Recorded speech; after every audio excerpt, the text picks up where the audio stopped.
It's the Sunday morning Mass at St. William's Parish in Dorchester, but the service here today will be different. Father Thomas Oates has decided it is time to say goodbye. After serving his entire clerical life in Boston and more than 10 years in this parish, he's about to embark on a journey that will take him to a remote region of the Andes Mountains in South America and to a new life as a missionary.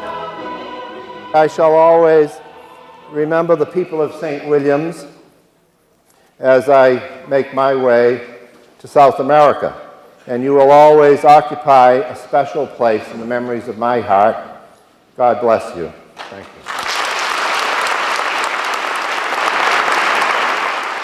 Father Oates has joined the Missionary Society of St. James, a Boston-based Catholic organization which has been sending missionaries to Latin America for more than 30 years.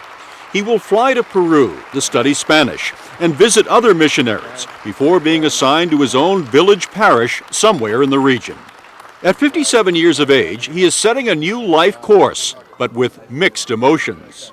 It's very difficult for me to uproot and to say goodbye to people that I have known and loved and worked with. I always had an interest in working in South America. The priests down there have done great work, and I admired them, admired their work, and wanted to be part of it.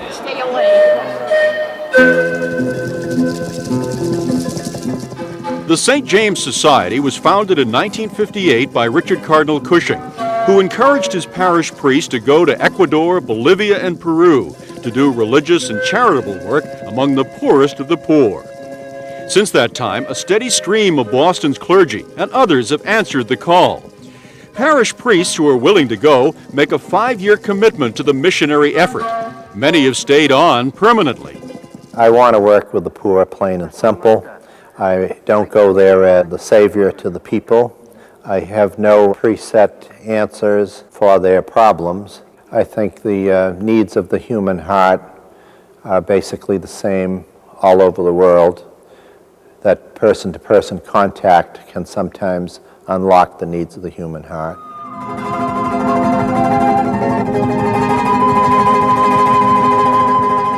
Peru, the mystical land of the Incas and the lost city of Machu Picchu.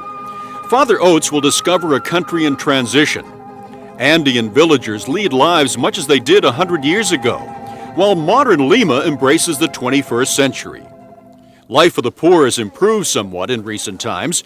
Inflation is in check, and the terrorist activities of the Maoist guerrilla group Shining Path have been cut off. But Peru remains one of the poorest nations in the hemisphere, and many here survive at a subsistence level.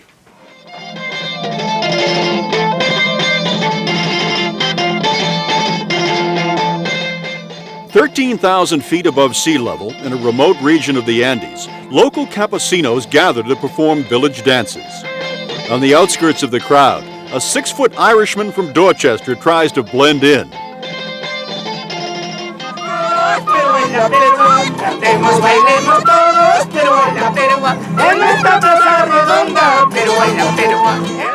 Later that evening, as the dancers spill out onto the streets of the town, Father Tom Oates is drawn into the fray. The Padre from Boston has arrived.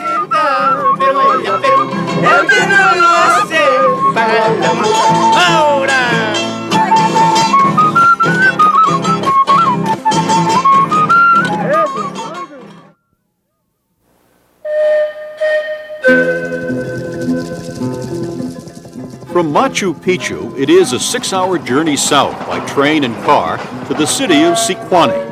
There, the pavement ends, and a 4-wheel drive is needed for a pounding 7-hour trek up a 16,000-foot mountain pass. Continue along the rutted road for another 6 hard hours, and you reach the end of the line, the small town of Santo Tomas. There are no phones here, no cars, and electricity is sporadic. Most would call this the middle of nowhere. Father Jerry Pashby calls it home. These are called the higher provinces. They're the poorer ones. The people are more or less forgotten. Life is at a subsistence level here. Now, the people barely grow enough.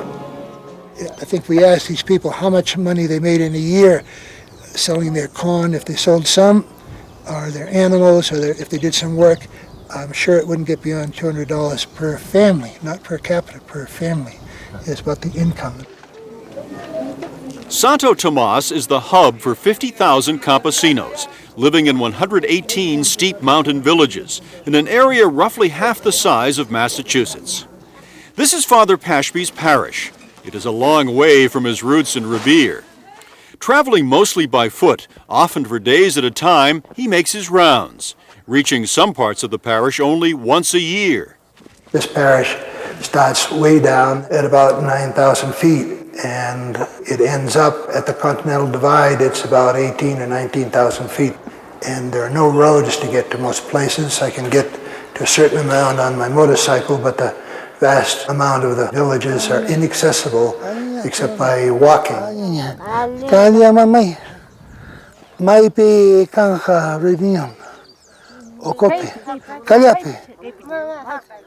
I'm trying to tell the people who Christ was, what he offers us, what he promises us, what he expects us to do. That would include trying to take off from where the people are. It's not we're part of the big invasion and we're going to crucify you or burn you at the stake if you don't accept that. I think we try very hard to be sensitive to people where they're at and invite them, as Christ did, not impose on them in any way. Son los proyectos que vamos a trabajar, son alimentos para el trabajo, ¿no? We're trying to integrate faith with the life of their children, the production in their fields. We're helping them to organize themselves. It's obvious what you have to do. People are starving and kids are dying. 95% of the women are illiterate. The soil is getting poorer every year. We're trying to keep people alive. 250 or 300 kids just from my parish die in the first year of life. And that's a tough thing to take. You can get hardened to some things, but not to the little kids dying and so forth.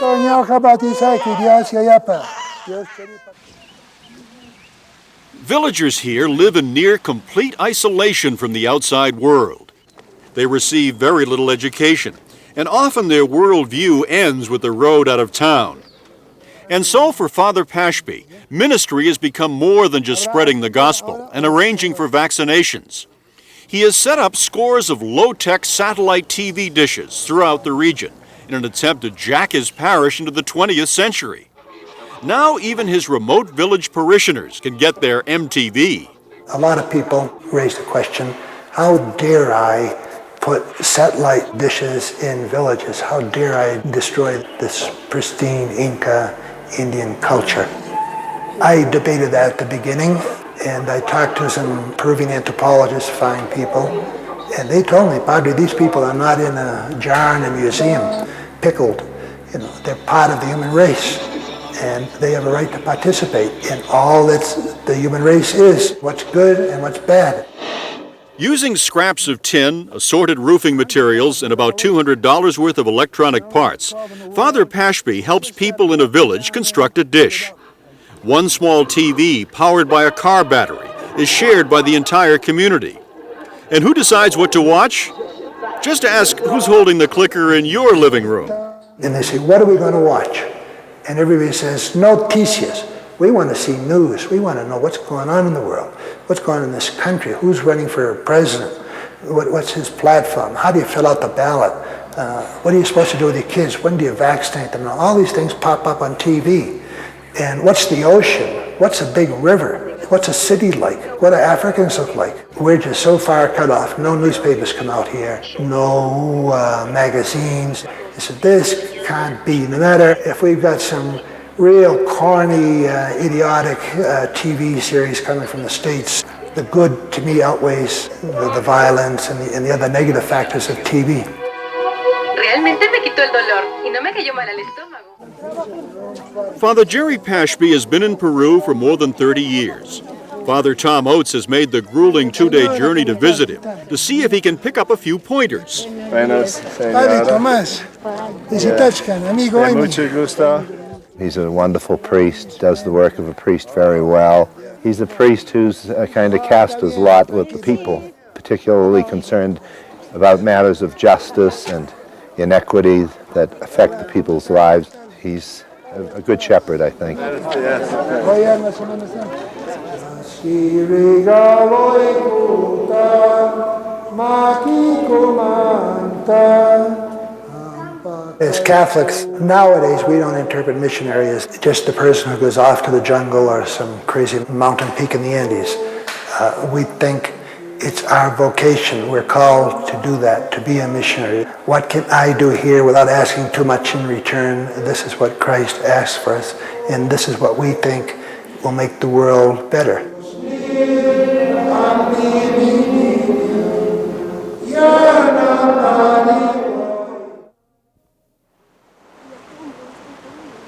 All over Peru, you can see the work of the Boston missionaries, schools, clinics, churches.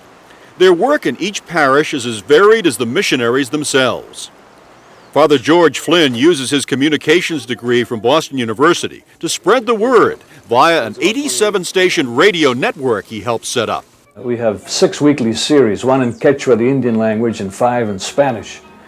And it's offered as a pastoral aid for bishops, priests, and apostolic groups locally that have access to a local radio, but they themselves don't have the means or the time to put together programs continuously. He venido para traerte, qué gusto verte.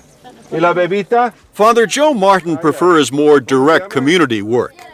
In the parish of Caraballo, just north of Lima, he makes the rounds much as he has since he left Somerville for Peru more than 37 years ago. Joe Martin is a pioneer, among the first to answer Cardinal Cushing's call for service in Latin America. When we first came down, the idea was we were going to bring God to the people. And of course, we very quickly discovered he was already here. You start off with a bunch of answers, and then the longer you're here, you've got the questions, you come down thinking, well, we can do this and this and this, and then as time goes on, you begin to understand more fully that that the people are going to do it, and the best thing you can do is to walk with them. ¿De dónde vienes? Father Martin's parish is an ever-growing one.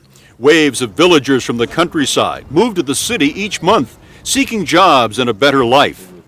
Their squatter shacks eventually become neighborhoods as they organize to fight for basic city services like roads, water, and electricity. It's a struggle, but it's a struggle so full of hope. The people you see them, they're so enthusiastic about, we got to do this and we got to do that and demand this. And we try to be with them. We don't try to be the first in line or try to organize them ourselves, because I don't think that's our place. I don't think it's our place because I think people have to grow into it. We have to respect that we are not Peruvians. Ya, ¿y después de sol naciente hay algo o no? Solo que llueva, nomás gotitas. Father Thomas Oates has been assigned to develop his own style and ministry at a remote outpost in Bolivia once his apprenticeship here in Peru is complete. Our story tonight ends as it began, with a Mass, this time in Caraballo, Peru. Father Oates may be speaking Spanish this time, but his message is the same. Trabajar en el campo en Bolivia. Espero servir a la Iglesia de Latinoamérica. Gracias.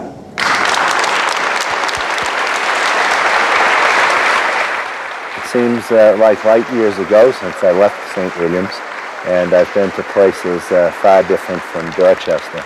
There's a lot of poverty here, but there's a certain richness of the people in the eyes of God. I'm doing it because of a desire to preach the word in a setting which is very much in need of priests. The work in Dorchester is no different in a sense than the work down here. It's the work of a Catholic priest trying to bring Christ to others and find Christ himself.